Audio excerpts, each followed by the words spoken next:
Seja bem-vindo à terceira parte do consultório, programa dedicado à sua saúde e bem-estar, e por isso mesmo na próxima meia hora vamos conhecer uma campanha que alerta para a importância do exercício físico neste regresso às aulas. Estamos numa altura em que as famílias portuguesas preparam a chegada de mais um ano letivo e a campanha Olhe pelas Suas Costas deixa um alerta para garantir o bem-estar dos mais pequenos. Está connosco o Dr. Rui Duarte, diretor do Serviço de Ortopedia do Centro Hospitalar do Médio Ave, a quem agradeço a presença. Muito obrigada, Sr. Doutor. É um gosto tê-lo cá. Vamos conhecer então esta campanha. Acima de tudo, é essencial ter uma atitude preventiva logo desde cedo. Muito boa tarde, Alexandra. Muito obrigado pelo simpático convite. Agradeço também, em nome da campanha Olhe pelas Suas Costas, uma campanha já com uma década de existência, que, no fundo, procura sensibilizar os portugueses para os problemas da patologia da coluna vertebral, também deixar alguns alertas sobre alguns riscos e alguns conselhos de prevenção. Em relação à sua pergunta e a este contexto de início de ano letivo, efetivamente a prevenção é, como em quase todas as patologias, o melhor remédio. E no que diz respeito à prevenção da dor de costas, da dor lombar, a prevenção deve ser iniciada numa fase ainda muito precoce da vida. E se conseguirmos que os nossos adolescentes, as nossas crianças, pratiquem mais desporto, provavelmente vamos conseguir uma melhor qualidade de vida na vida adulta, não é? E, portanto, isto é sem dúvida importante alertar as famílias, alertar também os adolescentes para a importância da prática do exercício físico. E vamos começar precisamente pelo exercício físico. É bom e recomenda-se, mas também há cuidados a ter, uma vez que pode existir aqui modalidades que são mais suscetíveis a lesões na coluna. Sim, é verdade, mas a primeira mensagem é que, de facto, o exercício é bom. E quando falamos de exercício amador, o exercício habitualmente faz bem e é recomendável, e tanto é que a Organização Mundial de Saúde e, no fundo, a Direção-Geral de Saúde acaba por apadrinhar também estes princípios, recomenda que cada jovem, cada adolescente pratique, em média, 60 minutos de exercício físico por dia. Na verdade, isso não acontece na nossa realidade. Alguns estudos apontam, não é só em Portugal, é um bocadinho transversal a todo o mundo, apontam para uma redução. Cerca de 80% das crianças não praticam este nível de atividade física. E, portanto, apesar de existir algum exercício que possa não ser recomendável, a grande mensagem é que a grande maioria dos exercícios são bons para as crianças e ajudam a prevenir a patologia na idade adulta. No que diz respeito à patologia ao exercício não recomendável, se calhar aqui estamos a falar mais de atividades radicais, em algumas circunstâncias, feitas em contextos muitas vezes de lazer até, e não propriamente no treino, no exercício estruturado e organizado com um professor. Estamos a falar mais de atividades às vezes radicais, feitas em contexto de férias e de lazer. Posso dar aqui alguns exemplos, talvez BTT, em quem não tem treino, alguns saltos, então na altura do verão, saltos para piscinas, mergulhos em locais não conhecidos, de baixa profundidade, podem, de facto, acarretar problemas sérios para a coluna vertebral e lesões que muitas vezes são devastadoras, não é? Mas eu gostava de diferenciar isto da prática comum do exercício físico, porque estamos a falar de realidades diferentes e, portanto, a mensagem é que o exercício é bom e recomenda-se, não é? As modalidades habituais dos mais novos, a natação, o futebol, a dança, o balé, são recomendáveis, claro, e sempre com a orientação de alguém, de um professor. Sim, são recomendáveis e muitas vezes no consultório os pais perguntam muitas vezes qual é que é o desporto adequado para o meu filho. E esse é talvez um dos mitos que se cria, é que não há propriamente um exercício adequado. O exercício, eu costumo dizer isto muitas vezes aos pais e aos adolescentes, é que o exercício adequado é aquele que a pessoa gosta, que a pessoa se sente confortável e que consegue fazer, porque também não serve de muito entusiasmarmos com um exercício ou com um tipo de modalidade que depois não seja prático, fique longe, ou então fique excessivamente caro e as famílias não possam suportar. O importante é mesmo que as pessoas tenham algum prazer, que gostem de fazer aquele exercício, porque com certeza iremos ter uma maior adesão à prática do exercício quando é alguma coisa que gostamos. Falamos de exercício físico e, nesta altura de ano letivo, também muitos pais vão inscrever os filhos, não é, em alguma modalidade, mas há também este regresso às aulas, à escola, e é uma altura, ou foi uma altura, em que os pais também tiveram de comprar uma nova mochila para os mais pequenos. E aqui também se prende algumas dúvidas e algumas dicas que podemos deixar para que a escolha da mochila, que à partida durará o ano letivo todo, seja adequada às costas dos mais pequenos. É verdade, nesta altura provavelmente alguns pais já adquiriram o material escolar e está tudo certo. Aliás, na maior parte dos casos, as mochilas que estão à venda nas nossas lojas são perfeitamente adequadas. Há aqui algumas dicas que naturalmente podemos deixar, mas antes disso ia só chamar a atenção a um ponto. Alguns artigos científicos de facto associam a dor de costas ao uso de determinado tipo de mochilas, ou mais do que isso, ao excesso de peso nas mochilas. Portanto, parece haver uma relação direta.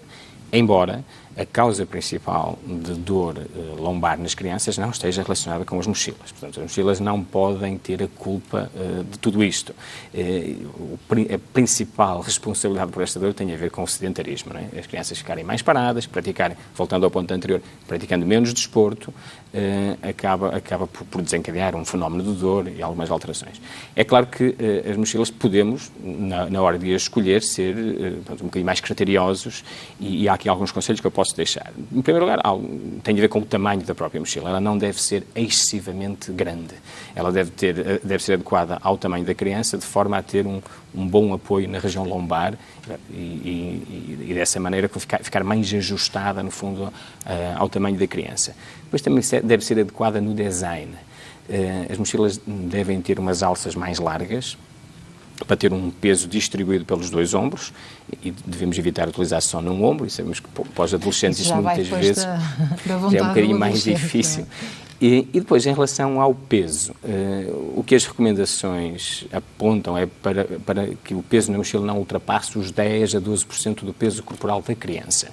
Isso não é muito. Se pensarmos bem na quantidade de livros que as crianças colocam dentro da mochila, efetivamente não é muito e, portanto, é preciso existir aqui alguma vigilância por parte dos pais sobre o que é colocado dentro da mochila. Claro. As próprias escolas, sendo possível ter alguma forma de guardar algum material em cacifros, também pode ser útil para que as crianças não andem com excesso de peso. Portanto, tudo isso são estratégias que podem ser usadas para que não ocorra um excesso de carga nas crianças, porque o que acontece na prática é que quando uma criança tem um excesso de peso na mochila, acaba por ficar com o tronco um bocadinho mais inclinado para a frente, faz este movimento e depois, para olhar em frente, é obrigado a esticar assim um bocadinho o pescoço. Isto acaba por levar a alguma dor na região cervical, na região torácica e começamos a ter fenómenos de dor que depois não passa. Uma dor que vai continuando, as crianças começam a ficar desconfortáveis e muitas vezes tem a ver com esse excesso de peso. Claro, e essas devem ser as principais queixas até sim, dos mais novos. Dos mais novos, sim. São queixas mais localizadas na região cervical e na região torácica alta,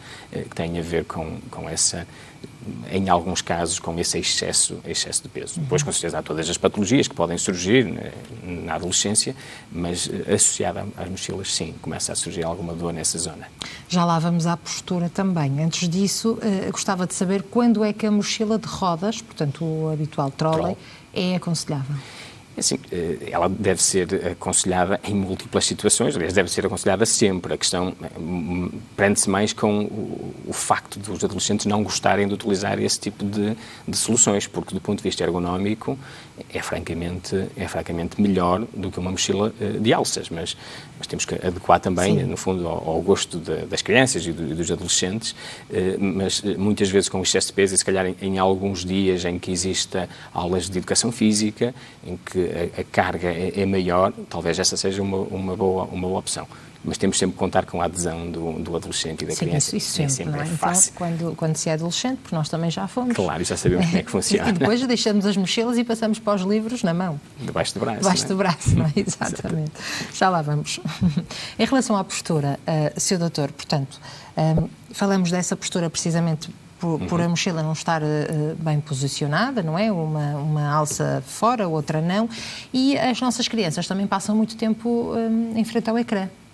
a ver televisão e a jogar videojogos em consolas, portanto, muitos tablets. A postura aqui também pode prejudicar e vir até a trazer aqui alguns problemas, principalmente algumas dores. Sim, é verdade, e todos nós, de uma forma até muito simplista, percebemos que nos últimos anos o tempo de ecrã tem vindo a aumentar, não só na televisão, mas também nos tablets, nos smartphones, claro. Tem sido cada vez mais frequente. E se associarmos esse facto o segundo ano de pandemia, né, em que até a modalidade de estudo se modificou completamente, em que as crianças passaram a estar online, passamos a ter ainda mais tempo de sedentarismo, né? E alguns artigos apontam para um tempo de ecrã ou de sedentarismo nas crianças, nos adolescentes do mundo ocidental, é cerca de 9 horas por dia, né? Portanto, é muito tempo efetivamente parado em frente a um computador, numa posição que muitas vezes nos coloca um bocadinho afastados do ecrã, temos alguma tendência para fletir o tronco, claro. Para nos aproximarmos do ecrã, com a cadeira no mesmo local, e isso, mais uma vez, começa a desenvolver alguma tensão muscular na zona cervical e na zona torácica, e depois também a própria posição do pescoço quando estamos a trabalhar num tablet ou a utilizar um telemóvel, em que estamos muitas vezes com o pescoço fletido, isto, mais uma vez, acaba por levar a este tipo de dor. Mas eu costumo muitas vezes alertar aos meus doentes que a postura não se corrige por colocar um post-it no computador. Portanto, nós até podemos ter esse insight, podemos ter essa noção de que não estamos a ter uma postura correta, podemos querer mudar a nossa postura, mas dali a uns segundos já alteramos, não é? Esquecemos e alteramos e ficamos novamente numa posição errada. Portanto, a estratégia passa por utilizar o desporto e o exercício como uma forma, digamos que até subconsciente, de corrigir a postura. Se tivermos um tronco mais resistente, com mais força, nós conseguimos adotar uma postura mais correta. E isto é conseguido através do exercício regular e de exercício principalmente para o tronco. Esse é o ponto de partida. Esse é o ponto de partida, sempre. Levar as nossas crianças a sair do sofá, não é? Lutar contra o sedentarismo e fazer exercício físico. Até porque falávamos na primeira meia hora, precisamente, sobre estas nova alimentação, esta mudança nas escolas públicas, porque os números dizem que existem 30% de crianças com excesso de peso e 12% já com obesidade, portanto, que é uma doença, como nos explicava a bastonária da Ordem dos Nutricionistas. Ou seja, pode começar por aqui esta mudança, não é? Essa mudança terá que obrigatoriamente começar por aí. Eu trato principalmente adultos, porque a patologia da coluna depois acaba por provocar problemas mais sérios na idade adulta. Sabemos que o seu início foi lá atrás, não é? Foi no início da adolescência, e é consensual que a grande parte dos problemas musculoesqueléticos, não só da coluna, mas musculoesqueléticos, têm um início na obesidade. Portanto, a obesidade afeta severamente a qualidade de vida das pessoas, afeta a sua locomoção, afeta a qualidade do seu aparelho locomotor de uma forma muito séria. E, portanto, sem dúvida que se começarmos a trabalhar numa idade muito mais precoce, provavelmente vamos ter adultos com melhor qualidade de vida. E 30% da obesidade na adolescência é, de facto, um problema de saúde pública, um problema muito sério. E quando há pouco falávamos sobre os tais 60 minutos por dia de prática de exercício físico, que é recomendada pela Direção-Geral de Saúde, se pensarmos nas nossas escolas, isso nem sequer é obrigatório. Portanto, o número de horas de educação física por semana é abaixo deste valor. Portanto, talvez uma medida de saúde pública importante fosse aumentar o número de horas obrigatórias, né, entre aspas, de exercício físico na escola. Começa por aí. Caso contrário, vamos ter mais sedentarismo, mais obesidade, doenças associadas ao aparelho locomotor, e isto depois terá naturalmente um reflexo na idade adulta, com absentismo, dor crónica e com incapacidade e má qualidade de vida para as pessoas. E mesmo estas crianças não conseguem ter mobilidade e provavelmente vão ter dores nas costas muito mais cedo, não é? É curioso que alguns artigos científicos dizem-nos que quando estamos a falar de crianças pequeninas, menos de 10 anos, 11 anos, podemos estar a falar de 5, 6% de dor de costas, já se queixam de dor de costas, não é? Mas quando passamos para uma população um bocadinho mais velha, adolescentes, 16, 17 anos, esta prevalência de dor de costas atinge os 25, 30%. Portanto, é quase semelhante à idade adulta. Estamos a falar já de pequenos adultos, não é? Nestas idades. E, portanto, começa por aí, como tínhamos falado. Começa pela prática do exercício e também, de alguma forma, para que isto seja estimulado, tem que existir um trabalho não só dos pais, mas também da sociedade. A sociedade tem que estimular para a prática do desporto. Em casos mais graves, quais são normalmente os problemas mais comuns ou sinais de alerta que começam a aparecer nos mais novos / adolescentes? Claro. Felizmente, a maior parte dos casos de dor é apenas isso, é uma dor, alguma tensão muscular que está muitas vezes associada à postura. No entanto, temos que identificar aqui alguns sinais que por vezes nos fazem pensar em patologia mais grave. E nestas idades, na adolescência, quando temos uma criança com dor lombar, dor no fundo das costas, dor lombar baixa, que se prolonga no tempo, que mesmo com alguma medicação passa, mas dali a algum tempo volta novamente a aparecer. Isto é motivo de observação numa consulta, por uma razão muito simples, porque nem todas as dores relacionadas com a coluna são dores, apenas dor muscular ou dor postural. Há aqui algumas patologias que têm que ser identificadas.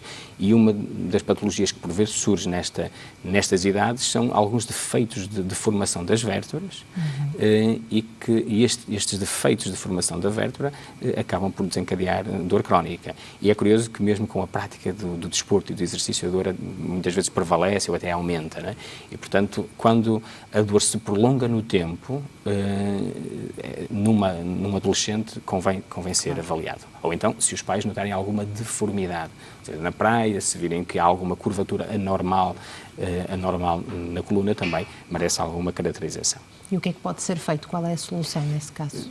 Passa tudo primeiro por um diagnóstico, pelo diagnóstico. No caso de existir alguma deformidade, estamos a falar essencialmente de uma doença que muita gente conhece, que é a escoliose, e essa deformidade do adolescente, que é mais frequente nas meninas do que nos meninos, pode ser tratada de múltiplas formas. Numa primeira fase, o tratamento é um tratamento mais conservador, ou seja, de vigilância, perceber a dimensão daquela curvatura, e depois, em situações em que essa curvatura é muito acentuada e provoca dor, provoca desconforto, provoca até, muitas vezes, alterações da ventilação pulmonar em situações mais graves, claro, está indicado um tratamento cirúrgico, não é? É necessário corrigir aquela curvatura, através de técnicas cirúrgicas, até neste momento já muito modernas, mas que permitem corrigir esse tipo de problemas. Há alguma explicação por ser mais prevalente em meninas do que meninos? Olha, o nome da doença é escoliose idiopática do adolescente. E o termo idiopático surge na medicina surge quase sempre quando não conhecemos a verdadeira causa, não é? Certo. Portanto, acredita-se que tem a ver com alguns aspectos hormonais, porque a curva desenvolve-se na altura da adolescência, na altura do início da adolescência, e, portanto, parece haver uma relação com a parte hormonal. No entanto, não há uma explicação ainda fundamentada sobre a etiologia, a causa da escoliose. Mas o que é certo é que esta escoliose idiopática é cerca de 80% nas meninas e 20% nos meninos. Qual é, não vou perguntar a percentagem correta, mas a incidência, portanto, de crianças com os pais ou adolescentes que procuram precisamente ajuda porque sentem essa dor? Tem aumentado ou tem-se mantido? Este tipo de doenças de deformidade, a incidência tem-se mantido mais ou menos estável ao longo do tempo, ou seja, não são as mochilas que provocam um aumento desta curvatura. E às vezes é uma das dúvidas que os pais colocam no consultório, é se foi a mochila que provocou a escoliose no filho ou na filha. Efetivamente não. As mochilas provocam dor, provocam desconforto, mas há uma força deformante muito mais intensa, que tem a ver com as características genéticas da criança, do que propriamente com os fatores ambientais que vão acontecendo. Sabemos é que há algumas formas de tentar contrariar esta genética, entre aspas, através da prática do exercício, fortalecermos o tronco, mais uma vez, e, portanto, é relativamente comum numa criança na adolescência com o início de uma escoliose. É muito comum recomendarmos a prática de exercício físico, muitas vezes exercícios como a natação, pelo facto de trabalhar em vários músculos do tronco, porque não tem propriamente a ver com a natação, tem mais a ver com o facto de fortalecermos um grande número de grupos musculares e principalmente grupos musculares do tronco, porque é precisamente isso que pretendemos. Não é? Queria perguntar-lhe precisamente sobre essa modalidade, a natação, que é muito recomendada por médicos ortopedistas especialistas para as crianças, não é? Que sentem este tipo de dor lombar, dor na cervical. É verdade, e durante muitos anos era quase um lugar comum de que quem tem dor de costas vai para a piscina, não é? Sim. Nos dias que correm, penso que a maior parte dos colegas já começa a fugir um bocadinho a este lugar comum e recomendar aquilo que lhe disse há pouco, alguns exercícios que a criança gosta, porque há outras modalidades, principalmente modalidades que treinem o corpo inteiro, alguma ginástica, está perfeitamente recomendada, mesmo alguma corrida, não tem propriamente contraindicação, mas devemos usar sempre este princípio de que o objetivo principal é fortalecer o tronco, mas o objetivo ainda mais principal, passa a expressão, é a criança gostar. Porque se não aderir, não temos grande sorte, nem vamos ter grande hipótese de a convencer. Nem vai fazer com tanto empenho, não é? Para ter resultados positivos. É verdade. Acima de tudo, esta campanha tem precisamente essa mensagem de alerta, não é? No caso das crianças, os pais estarem atentos, porque o exercício físico que é feito nas escolas não chega, essa é uma realidade, e no caso dos adolescentes, perceberem que esta prática do exercício físico e estilo de vida saudável é muito importante e determinante para o futuro, não é? Sim, o grande objetivo da campanha é mesmo esse, é alertar a população, e neste caso é uma população muito específica, a população dos adolescentes, para a importância do exercício. Porque na idade adulta, aquela dor que muitos já sentem na altura da adolescência, se depois prolongarem esta dor para a idade adulta, depois não têm um bom desempenho nem nos estudos, nem no trabalho, nem na sua vida familiar ou de lazer, e portanto é importante começarem. Também por isso, muitas vezes os desportos coletivos acabam por funcionar melhor, porque há um espírito de grupo, há uma integração num grupo, claro. E se alguns amigos participarem também numa atividade, ajuda a haver uma maior adesão do adolescente à prática desportiva.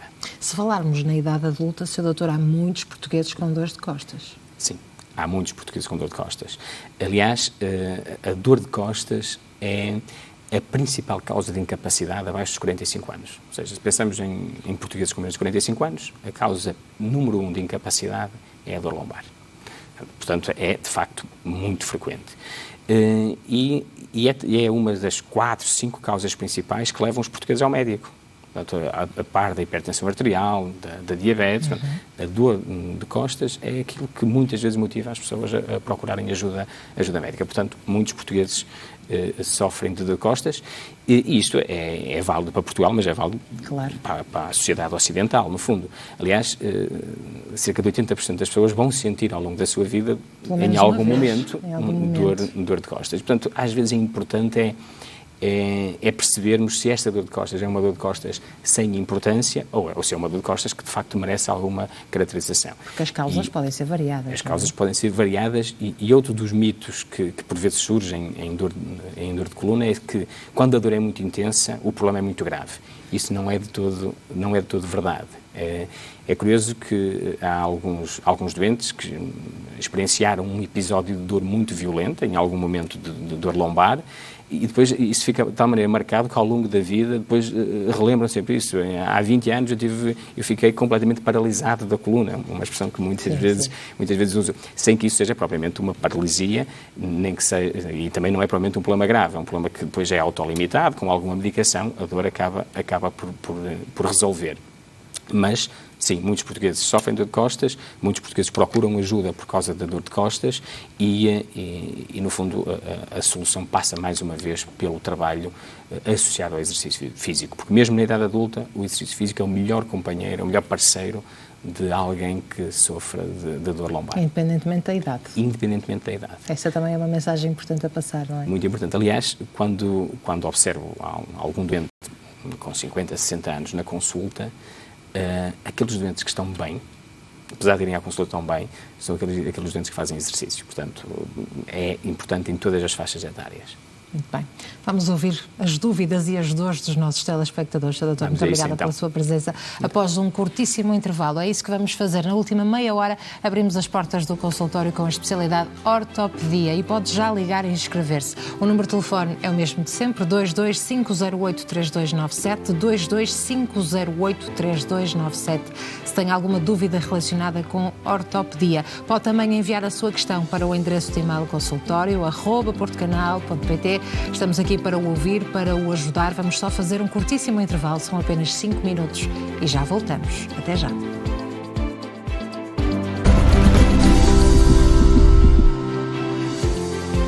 Está no ar a última parte do consultório, seja de novo bem-vindo e agora é a sua vez de ligar e participar, entrar em direto e fazer a sua questão. 225083297 é o número de telefone que está disponível, 22508-3297, ou se preferir, se for mais fácil para si, pode fazer a sua questão, tirar a sua dúvida ou partilhar o seu testemunho para o endereço de e-mail consultório@portocanal.pt. São dúvidas, questões relacionadas com ortopedia.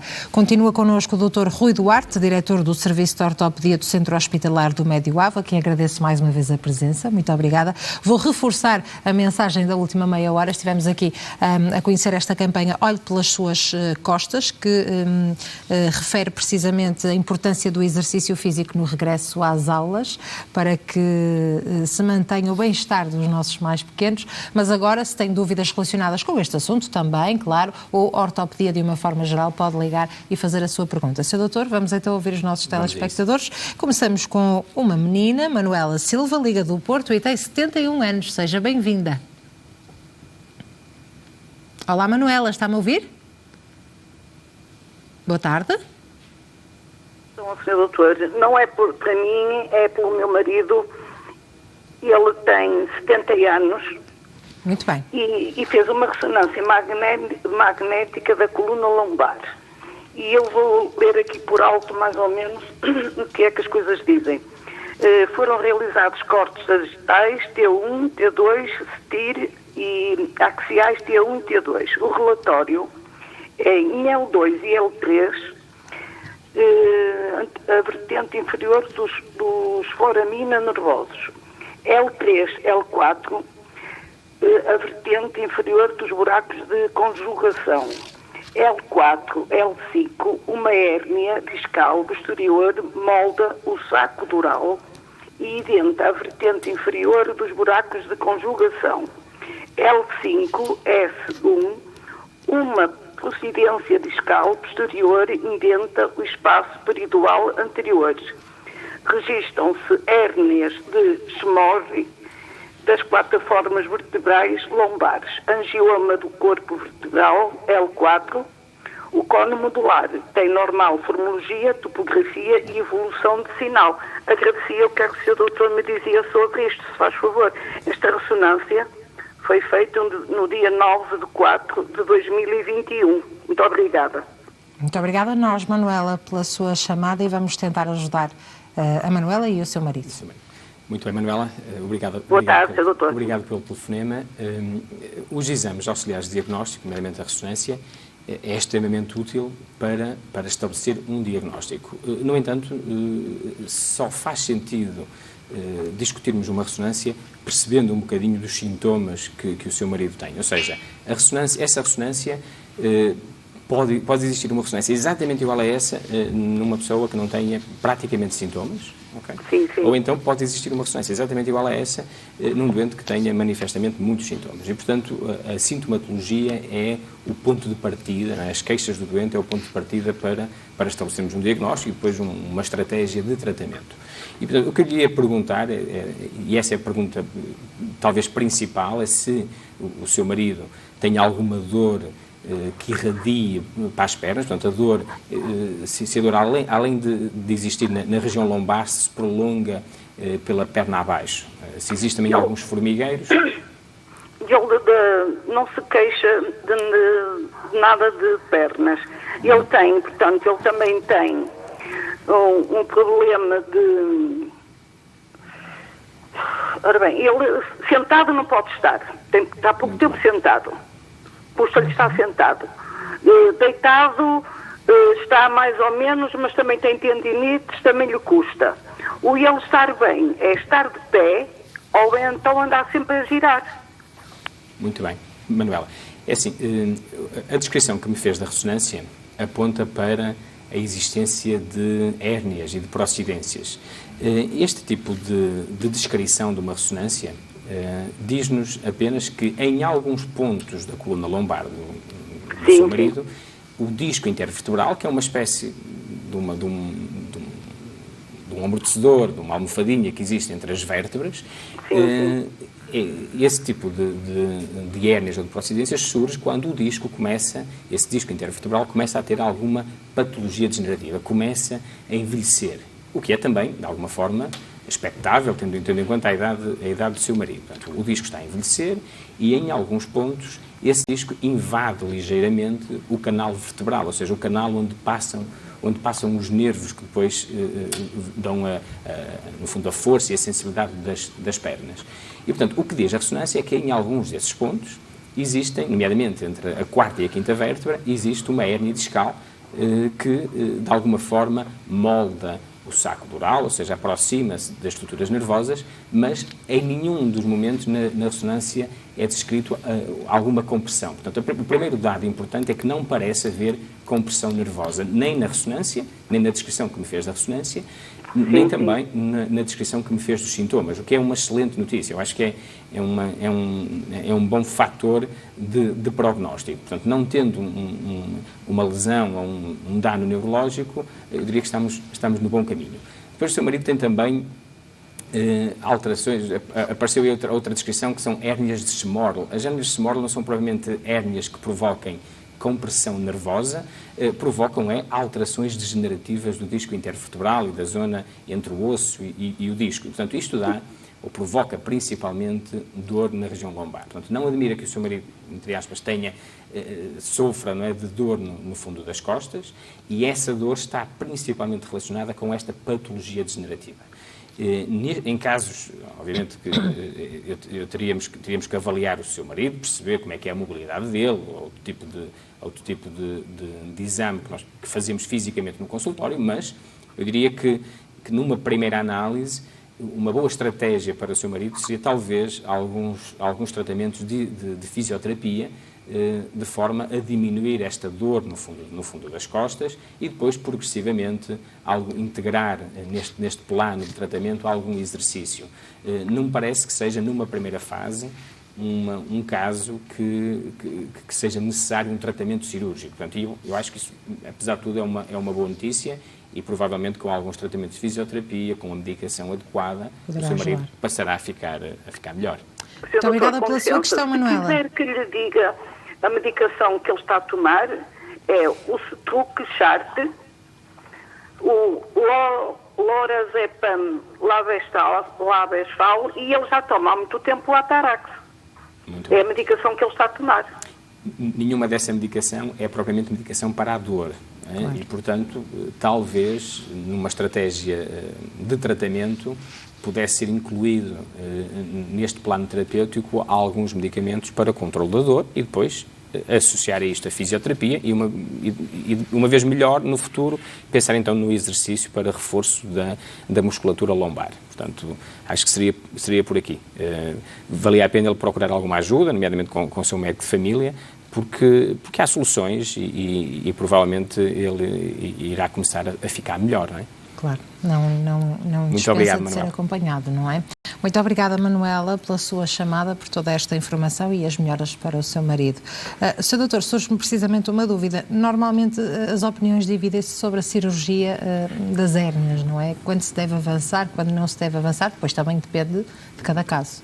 Sim, de facto é utópico, não é? Sempre que temos doentes na consulta com patologia do disco, patologia herniária, as possibilidades que colocamos em cima da mesa são sempre essas, a cirurgia ou a não cirurgia.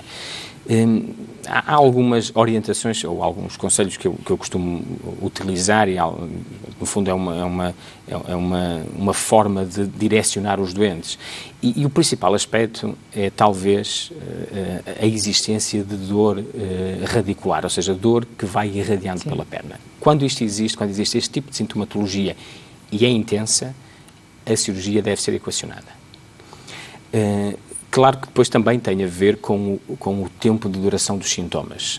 Se estivermos a falar de sintomas que se iniciaram há pouco tempo, nós temos margem para realizar um tratamento conservador.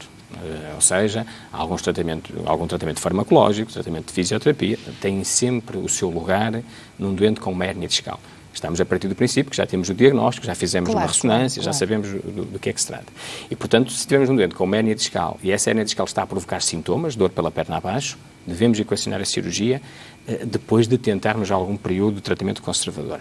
Há só aqui uma exceção, e eu gosto sempre de chamar, mesmo quando falo destes assuntos aos meus alunos, tem a ver com alguns sinais de alerta. Se tivermos uma hérnia discal com estes sintomas de dor a irradiar pela perna e, ao mesmo tempo, um déficit neurológico, como é que nós sabemos o que é que isto é? É quando perdemos a força, principalmente no pé. Ou seja, se tentarmos andar um bocadinho em calcanhares e o pé cair, se tentarmos andar em biquinhos de pés e não conseguirmos, portanto, são sinais sugestivos de que a força motora está a perder-se. Portanto, e nesse tipo de situações, estamos a falar de situações urgentes. E, portanto, muitas vezes, neste tipo de circunstâncias, não ganhamos nada em estar a protelar uma cirurgia de hérnia discal. Até porque nos dias que correm, a cirurgia de hérnia discal são feitas, na maior parte dos casos, por vias minimamente invasivas. Muitas vezes recorremos a microscópios para fazer este tipo de cirurgia. Portanto, são cirurgias pouco agressivas e, portanto, há um tempo para o tratamento conservador, com certeza, mas se estivermos na presença de um déficit neurológico, a recomendação é que, de facto, procurem ajuda o quanto antes, porque nestas circunstâncias, quanto mais cedo os doentes forem operados, melhor é o prognóstico. Muito obrigada pela sua chamada, Manuela. Vamos, de facto, ouvir então mais uma telespectadora. Seguimos ao encontro da Maria Caldas, Liga do Porto, tem 68 anos. Bem-vinda ao consultório, Maria. Ora, viva, muito boa tarde. Boa tarde. E agradeço pela oportunidade de expor uma pequena deformação que eu tenho no meu pé direito.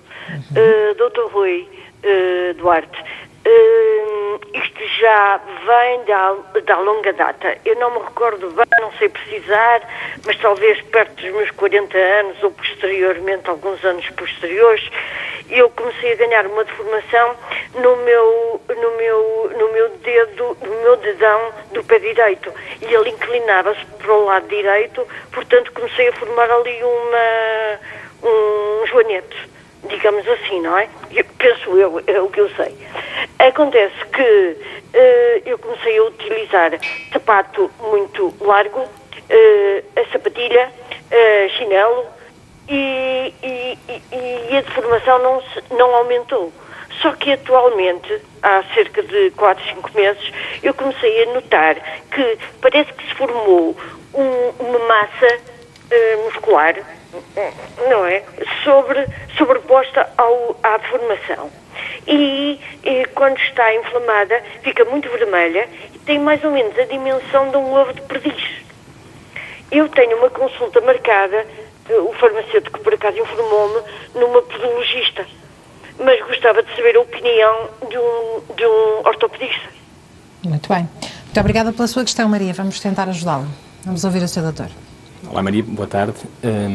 A deformidade que me fala em ortopedia é designada por hallux valgus. É uma deformidade do dedo grande, do pé. É uma deformidade que surge de forma degenerativa ao longo da vida. Portanto, faz todo sentido que esta deformidade tenha vindo a agravar ao longo dos últimos anos e no fundo, a consequência final desta deformidade acaba por ser precisamente os sintomas que me está a referir, ou seja, dor nessa localização, muitas vezes o conflito com o próprio calçado desencadeia naquela localização um processo inflamatório, e daí referir que por vezes nessa zona da deformidade o dedo fica mais ruborizado, mais vermelho.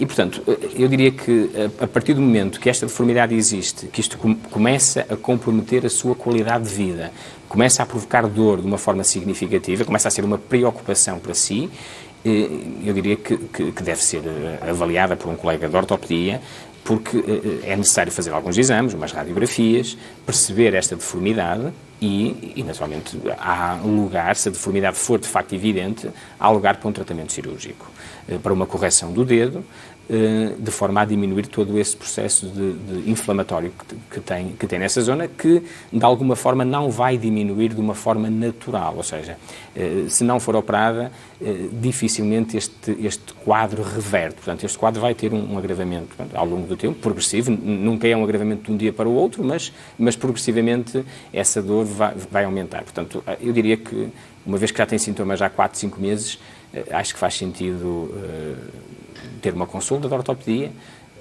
fazer os exames auxiliares adequados e depois equacionar eventualmente, se for essa a opinião do meu colega que é observar, equacionar um tratamento cirúrgico. Muito obrigada pela sua questão, Maria. Continuação de um bom dia e as melhoras para si. E a doutora Alexandra também. Muito obrigada. Um bom dia para si. Muito obrigada. Vamos ouvir mais uma telespectadora. Junta-se a nós Elsa Lemos, Liga de Sinfãs do Douro, tem 73 anos. Seja bem-vinda. Olá, Elsa. Olá, boa tarde. Muito boa tarde. Pode fazer a sua pergunta. Sim, senhora. Já posso falar? Já pode falar, já está em direto. Estamos a ouvi-la. Pronto, então é o seguinte. Eu queria uma informação do senhor doutor, se fizer favor. É que eu tenho uma hérnia discal entre o quarto e o quinto elo e o disco a trilhar. Não me dão um conselho de ser operada. E tenho uma coisa, eu agora ando com um colete, porque eu caí na casa de banho. Já há 10 semanas, passaram 10 semanas que eu caí e faz 9 semanas que eu saco colete. Esfrego pomada, tomo comprimidos e não me fazem nada. Gostaria que o senhor doutor me fizesse o favor de me dizer como é que eu hei de fazer para ver se melhora. Sim. Elsa, muito obrigada pela sua questão. Muito obrigada. Vamos ouvir o seu doutor a ver se conseguimos ajudar. Obrigada. Olá, Elsa, boa tarde. Eu não tenho bem a certeza que tenha conseguido apanhar toda a história, mas peço desculpa se falhar aqui em algum dos dados, mas pelo que percebi, terá o diagnóstico de uma hérnia discal entre L4 e L5 e que terá sido aconselhada a não ser operada. Às vezes usamos o termo a hérnia não dá para ser operada e esse termo não é propriamente o mais correto, ou seja, obviamente todas as hérnias ou todos os doentes podem potencialmente ser operados. O que muitas vezes acontece é que uma determinada hérnia não tem indicação para ser operada. E não tem indicação porquê? Porque de acordo com a conjugação dos dados que temos, dos exames auxiliares de diagnóstico, da clínica do doente, muitas vezes chegamos à conclusão de que aquela cirurgia não terá o efeito adequado na saúde do doente. E, portanto, nessas circunstâncias, quando a expectativa de um bom resultado, um resultado positivo não existe, não é pelo facto de termos uma hérnia que a cirurgia deve ser realizada. E, portanto, provavelmente não é pelo facto da hérnia não poder ser operada, é mais pelo facto da hérnia não ter indicação para ser operada. Neste momento, referiu também uma história de uma queda há algumas semanas. As quedas em pessoas da sua idade devem ser vistas com muita atenção, porque por vezes há fraturas, quer do colo de fémur, que estão associadas, na grande parte dos casos, a alguns fenómenos de osteoporose, quer as fraturas da bacia, e às vezes as fraturas da bacia passam despercebidas numa primeira avaliação. Portanto, é importante, quando depois de uma queda a dor persiste no tempo, o melhor conselho que lhe posso dar é talvez uma reavaliação do seu estado clínico. E neste momento, depois de uma queda, e uma vez que tem esses sintomas na sua anca, eu diria que isso é prioritário em relação à hérnia discal. Talvez os sintomas tenham mais a ver com esta queda recente do que propriamente com a hérnia. A hérnia provavelmente já tem há muito tempo e já foi caracterizada, já foi observada provavelmente por algum médico e pode ser sempre reavaliada novamente, mas talvez neste momento em que falamos o melhor conselho que lhe dou é ser reavaliada por causa deste episódio de queda que teve há 2 semanas. Muito obrigada, Elsa, pela sua questão. Muito obrigada, sim. Obrigada. Não Muito deixe de procurar ajuda e ser acompanhada, está bem? Muito obrigada, muito obrigada. Um bom dia para si, um beijinho. Obrigada, obrigada. Sr. Doutor, vamos ouvir mais uma telespectadora. Vamos saber qual é a pergunta da Maria Gameiro, que liga de Lisboa e tem 88 anos. Seja bem-vinda ao consultório, Maria. Muito boa tarde. Muito boa tarde, bem-vinda. Parabéns ao programa, em primeiro lugar, e boa tarde ao Sr. Doutor. Muito obrigada. Boa tarde. E eu vou fazer uma pergunta ao Sr. Doutor, a ver se ele me ajuda. Claro. Este problema que eu vou dizer já tenho há muitos anos mesmo. De vez em quando, eu dá uma dor cá embaixo na coluna que eu fico paralisada. Não é paralisada como se eu dizer, não posso andar. Fico sem poder andar. E então lá vou eu para as urgências. Pronto, lá me tiram as dores, dou medicamentos para casa, o que realmente às vezes também me faz muito mal, porque eu tenho problemas gástricos e então... E acabo andando de vez em quando, depois passa, depois dando muito tempo que não tenho, e depois dá-me outra vez. E no outro dia, até às vezes nem é um grande esforço. Por acaso tinha acabado de andar, a última vez tinha acabado de andar a aspirar, mas não era assim. E já tinha aspirado, nem tinha já nada na mão. Dou assim uma inclinação pequenina para a frente, pronto. Fiquei naquela posição e assim fico. Depois, pronto, lá vou arrumada às paredes. E há uma coisa que me acontece. Eu fui operada aos intestinos e fiquei com uma prisão de ventre crónica. E eu agora queria perguntar ao Sr. Doutor, e quando o intestino está mais cheio, a minha fraca maneira de ver, julgo que é capaz de ter importância. O Sr. Doutor dirá. Quando o intestino está muito cheio, eu tenho aquelas dores, não tão fortes, mas tenho muitas dores aí que me custa realmente a movimentar-me. E eu dá-me a impressão que será o bolo focal que esteja ali a fazer pressão no problema que eu tenho da coluna. Será, Sr. Doutor? Vamos ouvir a resposta do Sr. Doutor. Muito obrigada pela sua chamada. Muito obrigada. Obrigado, Maria. De facto, a Maria... Sim. Tem uma dor que me parece que está relacionada com alguns movimentos que faz, com alguns movimentos às vezes mais súbitos ou com algum esforço associado. Claro. E este tipo de sintomatologia é frequente, infelizmente, na nossa população. E está relacionado com, eu diria, com uma associação entre 2 fatores. Entre a patologia degenerativa da coluna, portanto, a coluna vai envelhecendo naturalmente, como todos nós, ao longo da vida, e ao mesmo tempo começamos a ter alguma Doutor, claro que é isso, mas eu já tenho isto há 20 e tal anos. A primeira vez que me deu ainda não tinha 30 anos. Sim. E ao mesmo tempo temos também... mais tempo, outras vezes... Pronto. Claro. Desculpe. E ao mesmo tempo temos também alguma fragilidade muscular. E quando juntamos alguma patologia degenerativa da coluna com alguma fragilidade muscular, e aqui a fragilidade muscular, alguma atrofia muscular, acaba por ter um peso ainda mais importante no problema da coluna vertebral, eu diria que se junta aqui a tempestade perfeita para que se desencadeie uma dor que muitas vezes é intensa, que muitas vezes é descrita pelos doentes, como a Maria descreveu, de uma dor que parece que paralisa da cintura para baixo, portanto é uma dor muito intensa e que obriga, em grande parte dos casos, a recorrer a cuidados de saúde.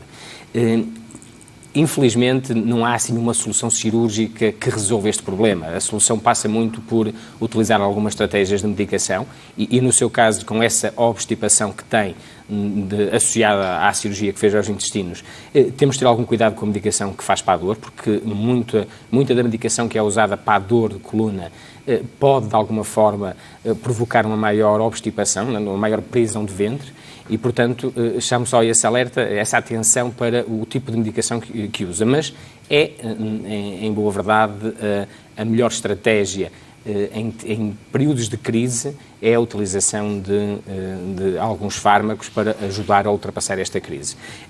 Quando me perguntou se é o problema do intestino que está a provocar uma compressão na coluna, isso, efetivamente, do ponto de vista anatómico, não é possível. O que acontece é que o desconforto depois acaba por levar a maior tensão muscular e a dor acaba por se desencadear como se fosse um ciclo vicioso. Não é?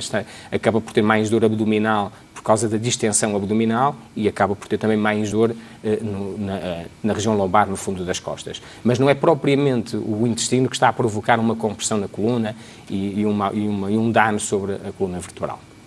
Muito obrigada pela sua chamada. Maria, que corra tudo bem. Muito obrigada por ter participado em direto. Nós daqui a pouco, às 4 da tarde, vamos fazer uma ligação em direto com Pedro Carvalho da Silva para conhecer os motivos de hoje, as razões para ver o Viver Aqui, o programa que se segue ao consultório. Antes disso, temos ainda alguns minutos, Sr. Doutor, para ouvir mais um telespectador e, portanto, vamos tentar ajudar António Meda, que liga de Matosinhos e tem 59 anos. Seja bem-vindo a este programa. Olá, boa tarde. Boa tarde. Boa tarde, pode fazer a sua pergunta. Meu nome é Miguel Meda e a pergunta que eu queria fazer era a seguinte. Eu sou doente de Parkinson há mais ou menos 15 anos, eu digo 15, mais ou menos 15 anos, porque me dizem que a doença se começa a manifestar ao fim de 3, 4 anos.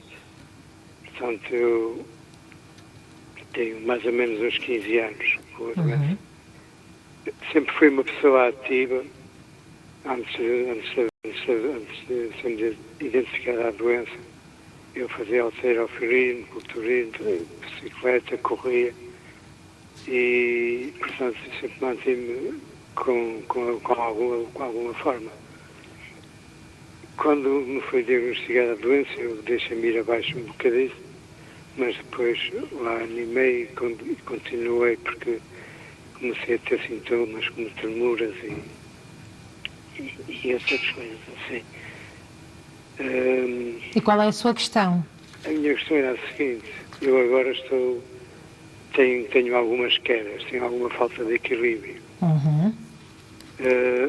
Mas portanto, se eu caio, é normal que caia dos joelhos e dói-me na altura, mas depois aquilo acaba por ser sistema normal. Eu agora ando com algum tempo para cá, ando com uma dor na região lombar, na coluna. Muito bem. O que eu gostava de saber era se poderá ser provocado pela doença. Ou não. Ou não. Muito bem. Agradeço imenso a sua chamada por partilhar connosco o seu testemunho. Eu vou fazer só aqui um resumo, porque de facto estávamos aqui a ouvir com alguma dificuldade. Este nosso telespectador tem 59 anos e há mais ou menos 15 anos foi então diagnosticado com Parkinson. Neste momento sente alguma falta de equilíbrio, mas tem tido também uma dor lombar, na zona lombar, e portanto quer saber se poderá ou não estar associada esta dor a esta doença. Muito bem, muito obrigado pela sua chamada.